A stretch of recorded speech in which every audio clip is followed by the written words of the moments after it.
Robert Sherman live in Tel Aviv. Richard Goldberg joins the conversation once again right now. Richard's a senior advisor to the Foundation for Defense of Democracies. And let me, pick up with this final day, maybe final hour of this truce agreement and whether or not it will be extended. Your best sense as you've watched it play out here for the last 5 or 6 days, what might happen next? Well, I think the Israelis are overall satisfied that they've gotten a lot out of this pause. They've gotten now, if this final tranche of 10 comes forward, 70 hostages, potentially women and children. That's a big strategic pressure off the government for having delivered hostages back to Israel. They are worried, though, that Hamas continues to take advantage of this pause for their own strategic purposes. Obviously, they're releasing terrorists into the West Bank and East Jerusalem. There's a lot of humanitarian supplies that Hamas is benefiting from, not just the population. And so there is an anxiety to get back to the fight. If Israel can get 10 more hostages, we've heard some reports that maybe there's 20 to 30 that they have identified, women and children still that could come out. You might see 2 to 3 more days of a pause. But we are getting to that point that without proof of life or proof of death, it's hard for the Israelis to keep negotiating in the dark.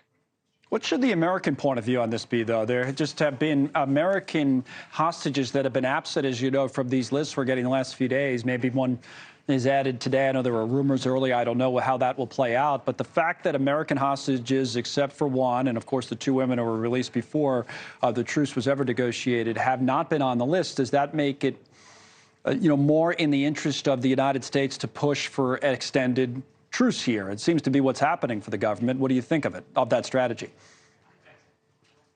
I'm personally disappointed that the Americans weren't on the first few days out. You would have thought that the amount of pressure that the United States has been putting on Israel to be a part of this truce would also be put on the Qataris, the broker of this truce, to make sure that Hamas delivers all Americans by the end of the truce. I think it's a big failure that that hasn't happened. I go back to the point, though, that without proof of life as a premise to hostage negotiations, you're sort of buying a cereal box and opening up to see what's inside. Every night, right before hostages come out, there's a list that comes out, and surprise, here's who's on it. We don't even know who's alive still among the captives. We heard John Kirby at the White House say he thinks 8 to 9 Americans might be left in captivity.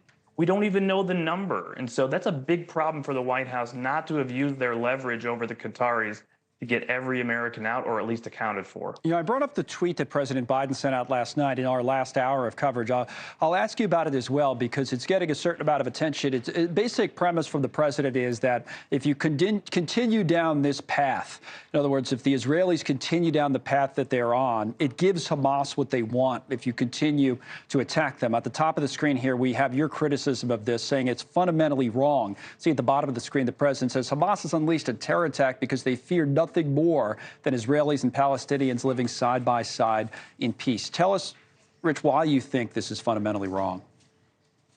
Well, this was a very confusing tweet that the president put out yesterday. The White House has been doing some damage control on it, really sort of in some ways signaling that he doesn't want to see any military operations continue. They've walked that back and said they support Israel in continuing military operations. But fundamentally, let's just understand who Hamas is. This is a designated foreign terrorist organization. They're dedicated to killing Jews, destroying Israel. That's their charter. They're directed and coordinated, funded by the Iranians.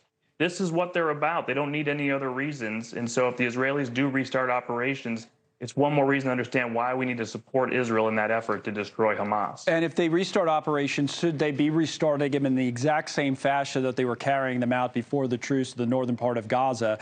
As you know, the Biden administration is pushing for a different approach that might, give more care or credence to the fact that you're looking after civilians more than they say the Israelis were in the first place. Should they go about it the same way or change things up?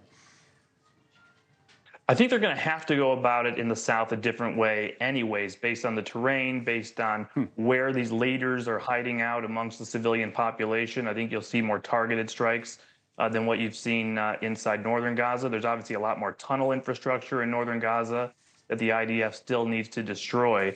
But there's obviously a lot more civilians now in the South. The Israelis are going to have to take that into account. And there should be a lot of pressure brought on Egypt to open its border.